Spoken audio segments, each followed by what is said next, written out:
The following is a presentation of the Missouri Sports Network.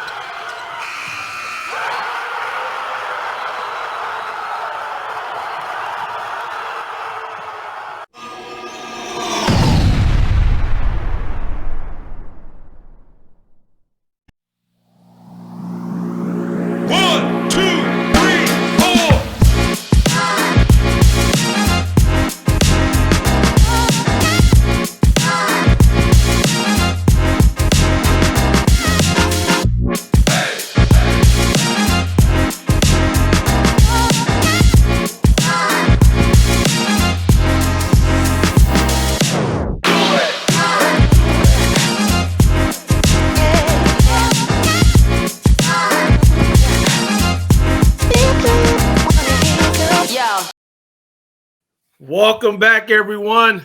Thank you for tuning in to another week of Huddle Up here on the Missouri Sports Network inside of the Bambino's fine Italian dining studio. That gentleman you see, that lovely, that beautiful, that voluptuous face, you know what I'm saying, is full of love, is Guy Newcomb. And the other guy on the other side of him, the one that you see right there who's been playing hooky on us, who also is a very fine-looking gentleman, got his little shave going on, got a little Fu Manchu going, got his hat going. He got them dimples smiling. That's the one and only coach. That's DA, and I am the world-renowned, the overweight love in the house. I'm Johnny Mack. Hey, you listen to Huddle Up here. We got another exciting show for you. Hey, we're going to talk about Aaron Rodgers and what happened with him and how everyone in New York just freaked out and the national media just went out of their minds. And we're also going to talk about a little bit. I'm gonna hit on prime time. What Deion Sanders is doing out there in Boulder, Colorado. But I'm gonna sit back and give the floor to the fellas. I'm gonna give y'all the floor. You know what, Guy? Since we've been sitting here, just you and me being buddies and doing things, just the two of us, we're gonna let DA go ahead and open up today. DA, talk to us, Coach. How you been? Been great. A lot of basketball going on right now, and midway through the season with the junior high, and there's a lot of junior highs going on right now. So just glad the fall sports season has started, and looking forward to some good football this weekend at both the high school and collegiate levels. And then, of course, the NFL on Thursday, Sunday, and doubleheader Monday. Gotta love it. You gotta love it.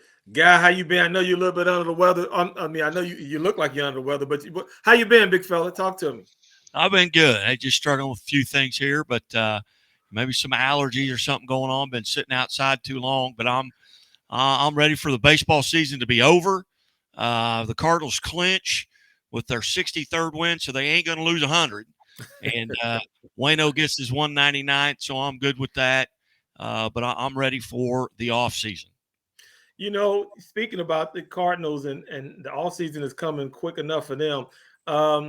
You know, I think there's some improvement that's been going on this last couple of weeks. I've actually seen some things happen which gives me hope for the next year. Okay, so a lot of these young guys are getting to play. Wynn is going to be dynamic. I think he'll take over as shortstop. I think we got a good nucleus, but you know, I think the number one thing we're doing right now is pushing toward Waino getting to 200 guy. And I think he has 2 or 3 more starts. He's going to get probably at least 2 for sure, and may get 3 more starts. He's probably going to start Monday. He'll open up probably in that Milwaukee series after the Philadelphia series over the weekend. He'll get another start there, provided he can stay healthy. But he ain't throwing hard enough right now to hurt himself. But if he can work the ball around the plate, keep the ball down. You know, he's facing teams that are probably out of it. They're going to have maybe not quite so much interest, and maybe he can pick up that win number 200. He had a little Maddox Smoltz-like movement on his ball yesterday because 88, I almost took a bat out of my closet and went up and ran up to the plate, get some swings. I was going to get me a couple swings at 88. I can get around on that one. But you know what, from what I hear, Bob Gibson and I believe it's Jesse Haynes. Am I right there, DA? Those are the only 2 Cardinal pitchers that have ever reached 200. That's quite a milestone. Yes, it is, and this is coming from a Cubs fan. I hope he gets number 200. I think it will be a good way for him to end his career. He's very deserving, and what a great milestone in his illustrious career. I hate to see this season go the way it has for him, and you have to believe he signed on for another year to get to 200. So here's hoping he gets to 200, and that, like I said, that would be quite a milestone. Well, here's what I do know: if he doesn't get to 200 or not, he's going to be doing. I heard you. I think you kind of told me about something that's going to be happening on September 30th. Let our audience know what's happening up in St. Louis. Yeah, he's actually going to have a post-game concert at Busch Stadium following the game, which is the Saturday, last Saturday of the regular season. So for those of you that are Wainwright fans and music lovers, I believe he's more of the country music genre, but he will be having a concert at the following Saturday night's game. Well, I want to let our audience know also that next Thursday following our show, Guy is going to start his solo performance career. Also, y'all can tune in right here, the Big Guy Newcomb Show. That's what he's going to call Big Guy. That's going to be his stage name, and he's going to put on the show for us also. But that's going to be interesting what Wayno, what happens here. Hopefully he gets to 200, and his concert. Hopefully that goes good for him. So we're all rooting for Wayno to make it happen. So on the other side of the state, the Royals, I still think they got a lot to look for. If they can keep some of the young people around, the young players, they should be fine. DA, what's going on with the Royals here as they end the season? Well, they're heading in the right direction, and that's down, which they have to do. As of right now, they are a game and a half behind the Oakland Athletics, which assures them the number 1 draft pick overall in the 2024 MLB draft. So I hate to ever see an in-state team lose, or tank, but now's the time. If they're going to do it, they've got to finish off strong in the wrong way to get that number 1 pick overall, and not a distinction that you like, but that continues to add pieces to a very good young nucleus on a good ball club that I think we will see in the future. Sure. Guy, what are your thoughts on them tanking? Do you think that's something that they really would do, or you think they'll play it out? I don't think they can help it. They're just not any good. I don't think they're tanking on purpose. Salvador Perez is old. It's the end of the season. I say he's old. He's 33 years old, but that's old for a catcher. He's probably going to have to put something, his back pocket, and move to first base or the DH, something like that, if he's going to continue his career, or maybe they use him as a trade piece. Bobby Witt's probably the most valuable product that they have in their entire system right now, but you're going to have to surround him with some guys. He's making $750,000 a year right now. When he gets to his contract in arbitration, he's going to be one of the probably top 15 highest paid players in the league, maybe top 10 for a position player. He's doing it all right now. But you're either going to have to trade him and get several pieces to put in your minor leagues and maybe be a year away from being major league ready, or you're going to have to sign him to a big contract. Yeah.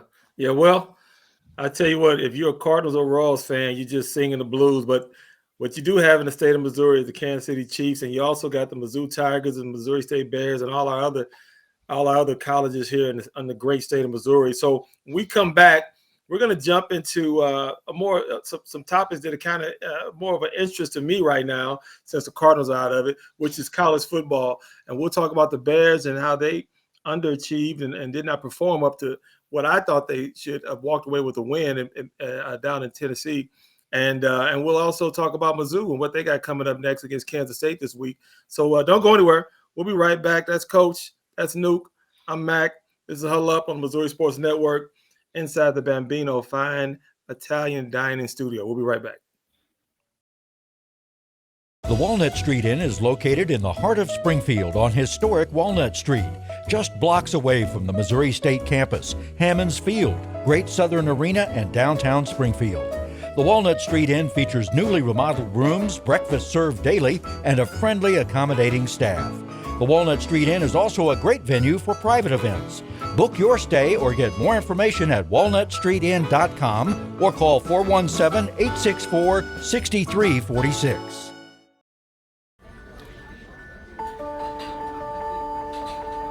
Imagine a bank that goes where you go,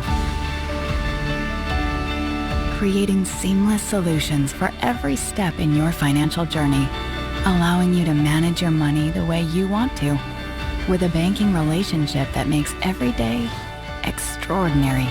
Imagine a world full of possibilities, always within reach. Central Bank. We do banking better. Welcome back to Huddle Up, everyone. This is our second segment right now. This time we're going to get into what I just call the most wonderful time of the year. We're going to talk about college football. I'm Johnny Mack once again. That's DA, and that's my main man, Big Guy Newcomb. A lot went on last week. That second kind of full week of college football, and I was excited. Saw some of the big time games and Bama going down, and old Bobby Petrino out there at Texas A&M, and I called Miami. I said I'm calling Miami on that one. Because I saw Miami kind of coming at the end of last year, and then I wasn't really sure how Bobby Petrino was going to work those kids when they didn't have a lot of explosive talent last year. But we're going to start off here in the great state of Missouri, the Show Me State, where our Missouri State Bears are not showing us a lot. There's some things going on with inside the program that we're going to acknowledge here and kind of make and recognize. But on the field, they're just not performing at the level in which I think they can and should be, having played there and being a Missouri State alum. I'm just not happy with it, what's going on, and neither was Coach Beard.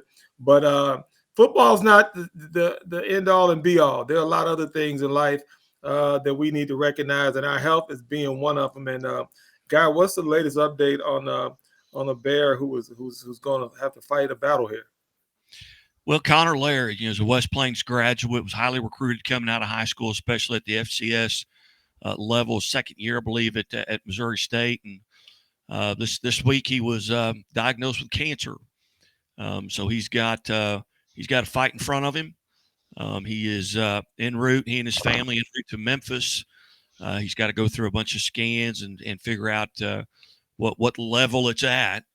To determine how they're going to try and attack it. It's non-Hodgkin's lymphoma is the form of cancer that he has. There are ways for us to help, and number one is, hey, before you put your head on your pillow tonight, put your knees on the floor and lift him up to the good Lord. And if you want to reach out financially, they have set up a GoFundMe. There's other fundraisers. We have posted them at Scoreboard Guy and at the Missouri Sports Network. So definitely, our thoughts and prayers are with he and his family and his the people on his team.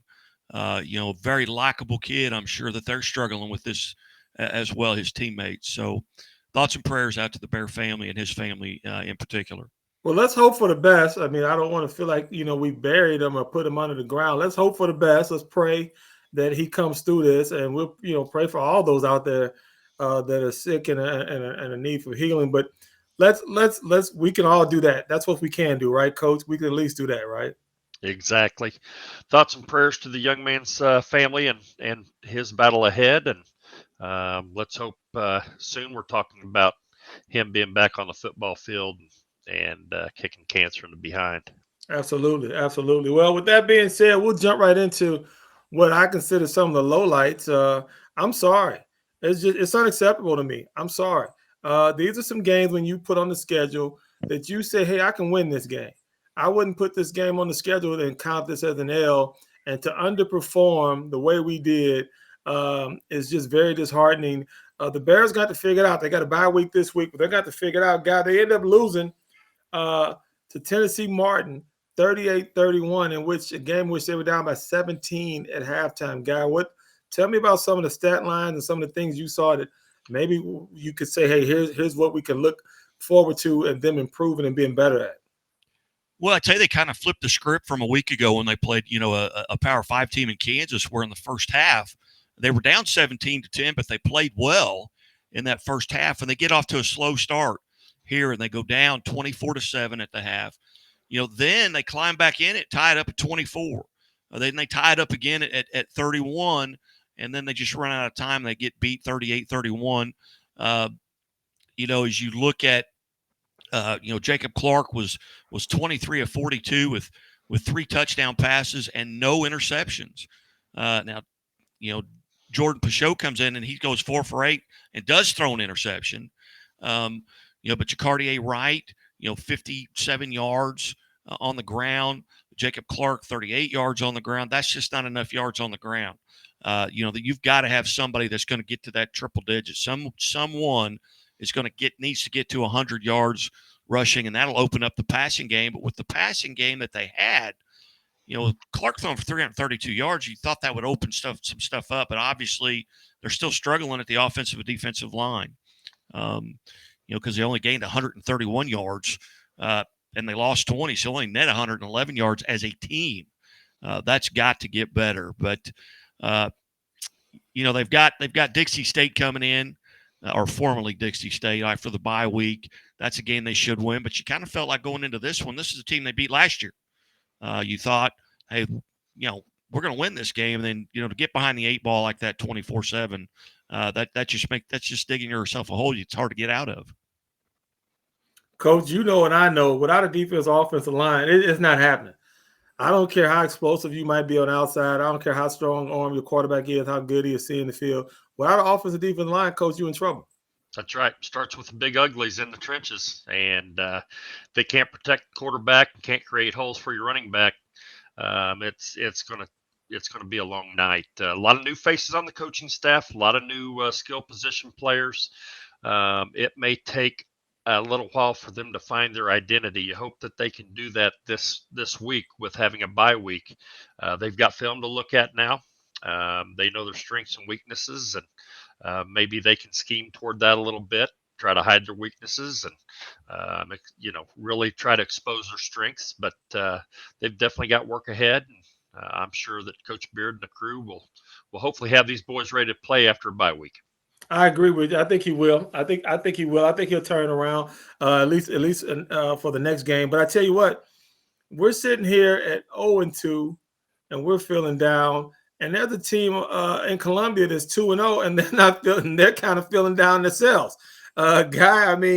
Mizzou squeaks out a win over Middle Tennessee State. And I'm telling you what, if there wasn't a late pass interference call to win Missouri's way, and they were able to kind of run the clock out, that game could have went either way, Guy. But Guy, you got some stats that our audiences will be interested in hearing about. Well, I tell you what, Mizzou gets the win 23-19, but their stats probably aren't even as good as what the Missouri State put out and got beat. I mean, you look at the passing yards, they have 204 yards passing. Brody Cook was 14 of 19, didn't throw an interception, threw 2 touchdowns, but they only rushed for 112 net yards. So 1 yard better than Missouri State, and they get a 4-point win. They give up a safety late. And you mentioned the pass interference call that kind of puts them in a situation where they can run the clock out. But I know Coach Strickowitz cannot be happy. And, I went back and looked, 3 years ago when he came in against Power 5 schools, they averaged almost 27 points per game against the Power 5. Then 2 years ago, dropped down to 24. Last year was 19.6. They just can't score. They've got to figure out how to put the football in the end zone. And you can rant and rave about signing the number 1 overall pick in the state of Missouri and out of Lee Summit North and Williams Newarne, but you need somebody on the offensive side of football. Absolutely, Coach, and you know that with K-State coming in, Coach, it's just let's make it plain and simple, Coach. I'm just gonna put this out there to you. You got the Wildcats or you got the Tigers this upcoming Saturday? Yes. I'm going to leave it at that for all of our faithful Missouri. Hey, I'm not scared of you out there. I'm going to tell you right now, if I was a betting man, I'd put some money on the Wildcats. Until Missouri shows me they have the ability to move the football and Kansas State has the dynamic offense, I just got a feeling that Kansas State is coming there with all the momentum, and we're going to see what's going to happen. It'll be a good game. So we got the Bears that are off this week, and the Tigers take on the Kansas State Wildcats. So check those games out. But, DA, I tell you what, there's a lot of other football that got played last week. And a lot of football is going to get played this week. So, DA, tell me about some of the scores that you had that you were very interested in, that you thought that our artisans would be interested in. Yeah, I won huge upset last weekend. Number 5, Northwest Missouri State, perennial powerhouse at the NCAA Division II level. Always in line to win in the always tough MIAA. They get beat at home by Emporia State 33-13. I don't think anybody saw that one coming. Evangel kind of stuck out to me, and from Springfield, NAIA school, they are rolling right now. They had a huge win, beat Sterling at home, 55-0. So those were really the two games that stood out to me. Most of the games ended kind of the way we thought they might, but another good weekend ahead of us. A lot of good football around the state at the NCAA levels, NAIA levels. So get out and support your local teams. Go watch some good football. Well, I'm going to switch it up on you. I'm telling you what I'm watching this weekend. I can tell you what I watched last weekend, and I can tell you what I watched the weekend before. And I'm going to say this: prime time. Prime time. That's all you need to hear. Hey, we coming. Or better yet, as Coach Prime say, we here. That's what I'm trying. And if you're not interested in watching the Colorado Buffaloes play, I don't know what you're going to be doing this Saturday. They'll play Colorado State last week. They beat a good Nebraska defense. I don't know about an overall team, but Nebraska always have a good defense. And I was just excited because what he's doing is something that people said couldn't be done, and it's galvanizing kind of the football community going. And there's some people who going, and I think Guy. I know Guy got an H on his shirt right now. I don't know if y'all can see that, and that stands for hater, because Guy's a hater, and he doesn't like Coach Prime because Coach Prime is too cocky and too arrogant, and he doesn't like him because whatever, and he likes Brittany Mahomes because she's this and all this and that. And I'm telling you what, if you not watch, there were more people that watched the Colorado-Nebraska game than watched Alabama versus Texas. That's a fact. He's coming. He's coming, Coach, and he's here. What do you say about prime time, Coach? Hey, I'm not hard to find. I've got to get one of those shirts. I have got to get one of those shirts. I am not hard to find. Oh, my goodness, man. Hey, what an incredible story. And how smart does the athletic director at Colorado look right now?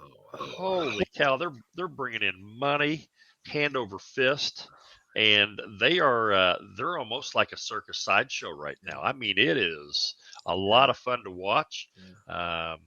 The talent level is right there. It's going to be interesting to see when they get up against USC and some of those others. But at the same time, the turnaround from a year ago, less than a year ago, and the heat that he took for doing it the way he did, I think in this day and age, he just laid the blueprint out for everybody else that has a struggling program. This is, hey, you may not like it, but this is the way it has to be done. I love it. I love it. I love it. Go on, Mr. Hater. You up. Mr. Hater himself. Go on. Come on, Nuke. Mr. Nuke. I don't know where you got that hater stuff, man. Okay. I was one of those 7.2 million people that tuned into Fox on opening weekend that kind of put ESPN behind the 8 ball with what they were putting out. And now ESPN Game Day decided, you know what, we're going to go to Colorado State. That's where we're going to go, because that's where all the eyeballs are. I don't have an H on my shirt. I don't have a JC on my sleeve like Primetime wears and either. But I'm excited about it. I love to see it. I was a Colorado Buffalo fan, growing up. I can go back to the fifth down game where they beat Mizzou on the 5th down play, and then they won the national championship that year. And coincidentally, Eric Bieniemy was the running back on that team for Colorado, who's now with Washington, with the Commanders, I believe, as their offensive coordinator. But no, I'm excited about it. And I like that it's put ESPN kind of in a situation of, hey, we got to put some more eyeballs on this. I mean, that was the first time on opening weekend of college football that ESPN got blown out in the ratings by Fox Television. So I'm looking forward to see what the numbers are. I know there's fans out there. Of course, playing Nebraska, Nebraska's got a huge following as well. So that, I mean, there was that stadium was probably 40% red. Absolutely. There at Colorado. But no, I'm excited. I love it. Well, they got Colorado State, then it gets real with Oregon, then they play USC.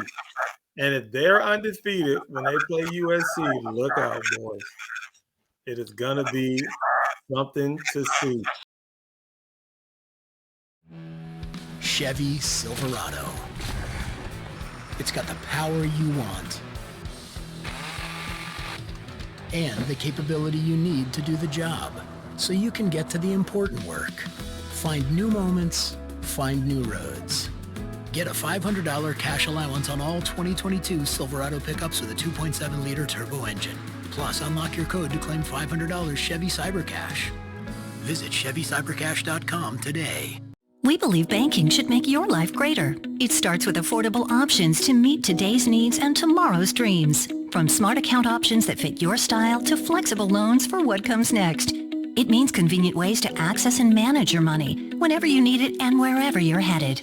Most of all, it takes great support. Someone you can count on for trusted guidance and to be there for you every step of the way.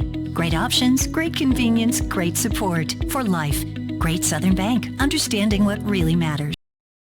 Welcome back, everyone. You're here listening to Huddle Up here on the Missouri Sports Network inside of the Bambino's Fine Italian Dining Studio. That is a mouthful to say, but hey, go to Bambino's, check it out. Great food, the best Italian. Well, one of my favorites. Let's say that because I don't want to make anyone mad, but it's definitely one of my favorites, and I'll say one of the best in the area. Bambino's, check it out. We love it. We love it. We love it. Hey, we're going to talk a little football again, a little bit more. I want to do this before we jump into the high school segment. Aaron Rodgers got hurt. I've had a torn Achilles, so I know exactly what he thought. If you feel like someone hit you in the back of your leg with a hammer, or you feel like you tripped over a line, it's a weird feeling to have torn Achilles. He tore his.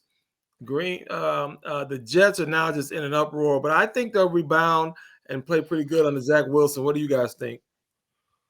Yeah, I think Zach Wilson learned his lesson here a couple of years ago when he came out after he threw for 80 yards, and he puckered up half his locker room by saying, "Well, I played well, just had to get some help." And I think he's grown up a little bit. I think when Aaron Rodgers gets back to the sideline or in those quarterback meetings, he's definitely going to be able to help him. Aaron Rodgers is going to be 40 years old in December. I don't know that he ever comes back from this. This is a devastating injury. Some say it's worse than tearing your ACL. So it's going to be tough for him to get back. I mean, it's a 10-month, 12-month deal, I believe. Yeah, Coach, what are your thoughts? I don't think he'll retire, Coach. I don't know. What are your thoughts? I think he will try a comeback. I'm just skeptical on how successful that comeback will be, to be honest. That is a major, major injury, especially to someone his age and the position that he is in. He's going to take some hits, and I think we have seen the last of him probably last year as true Aaron Rodgers. I just don't see him coming back from this. See, I would slightly disagree. Look, I had it, and I was, roughly, 30 years old.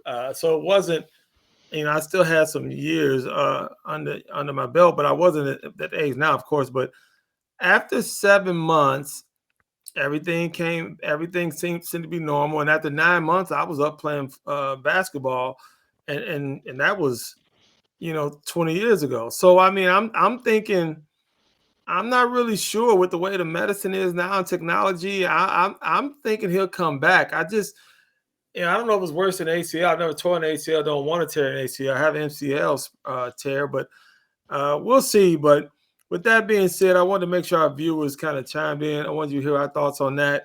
But we're going to jump into some local things, but we hope everyone stays healthy.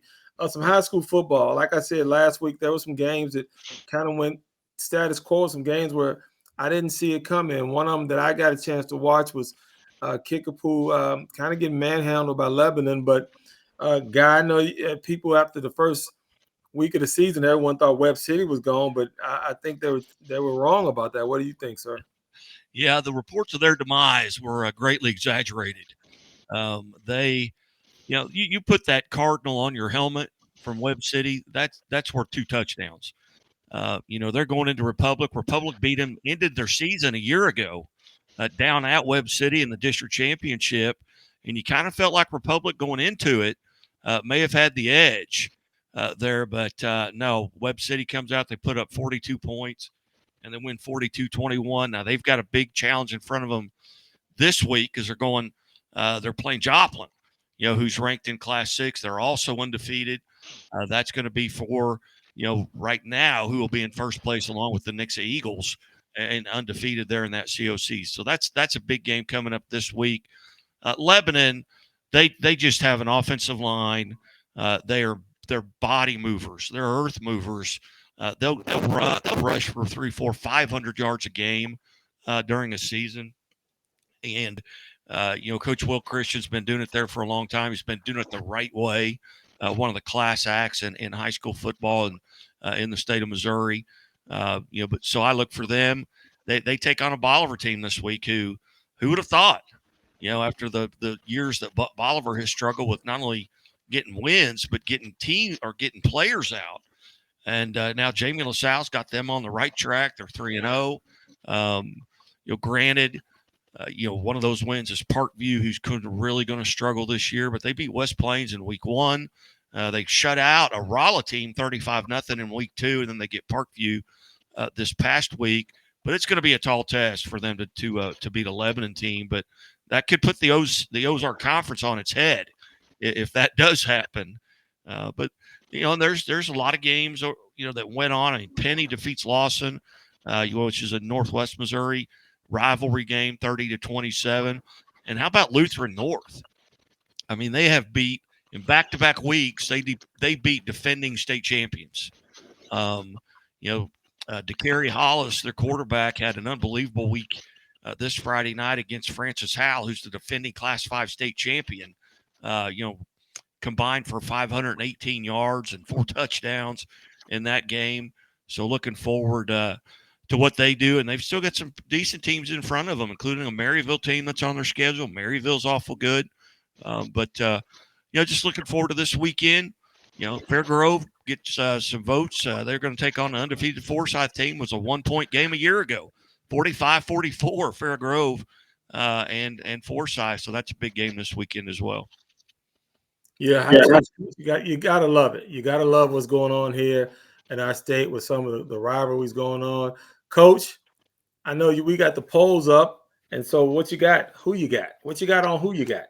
You bet. Who you got? Go to Twitter, now known as X, search for hashtag who you got, and go vote on our weekly polls that we have in our big game matchups for week 4. These are just a few of the bigger matchups throughout the state. Number 3, Worth County, an 8-man football, who is 2-1, is at number 6, Albany, who is 3-0. We have 54 votes in, and our viewers and listeners, 65% believe that Worth County will win that basketball game.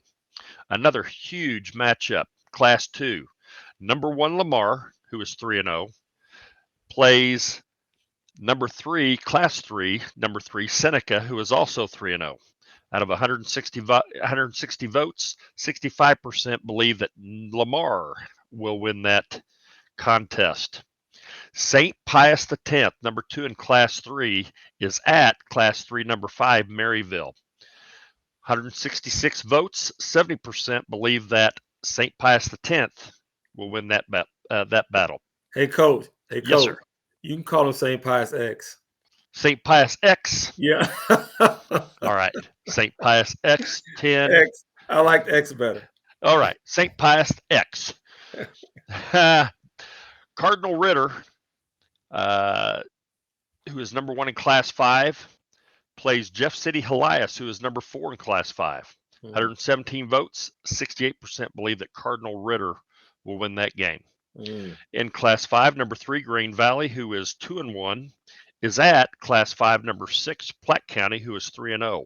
427 votes on this game, and 54% believe that Green Valley will win that game. And the final game, one game that Guy mentioned earlier, Class 9 or Class 6, number 9, Joplin, who is 3-0, is at Class 5, number 2, Webb City, who is 2-1, with 253 votes. 59%, 60% think that Webb City will win that football game.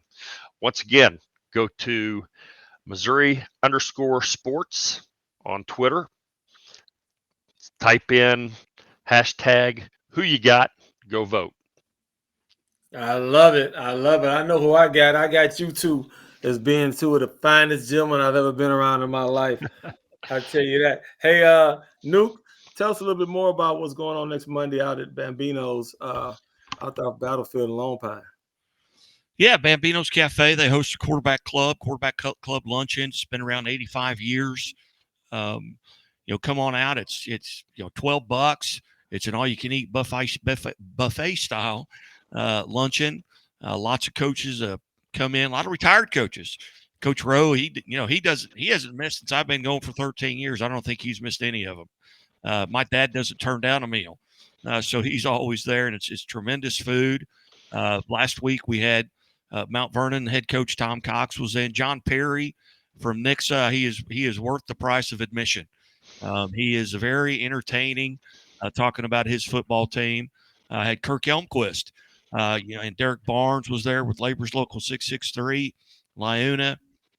Tom Mass, former Color 10 guy, he was in there as well, and of course Horner Ashkins. And then this week we got some Springfield schools coming in with Hillcrest, Glendale, and Springfield Central.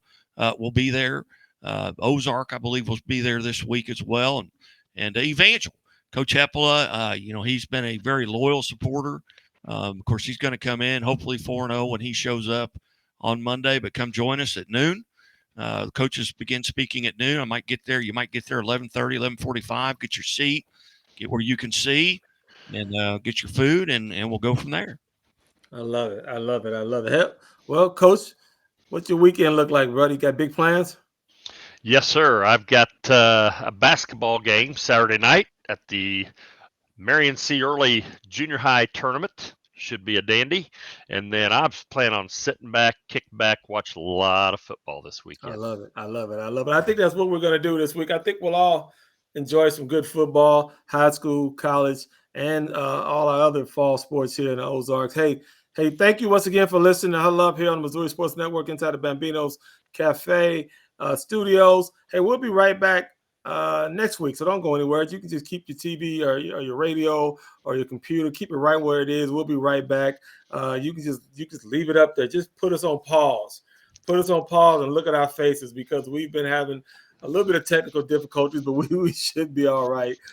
Thank y'all for listening. We appreciate you. Don't forget tomorrow, Guy, tell us the schedule, what you got going on at 5:30, starting at 5:30. 5:30 on Friday is high school game day. We'll be visiting with some coaches from several sports around the area, some softball. We're hoping to get Jeff Rogers in, who's a Springfield Sports Hall of Famer. He just won his 600th boys soccer game, and he's over 1,100 total wins, and hoping to get him on. But congratulations to Jeff Rogers and Glendale Soccer. We've got Carthage softball, Pleasant Hill golf coming up, and Sherwood softball as well. We're reaching out to Lutheran North, trying to get the football team on from there. Sounds like a plan, my friend. Well, thank you once again, all. Thank all of you out there for listening to Huddle Up. Hey, be safe. Make sure you hit your knees. Say prayers for those that need them. And we'll see y'all next week. This has been a presentation of the Missouri Sports Network. Thank you for tuning in.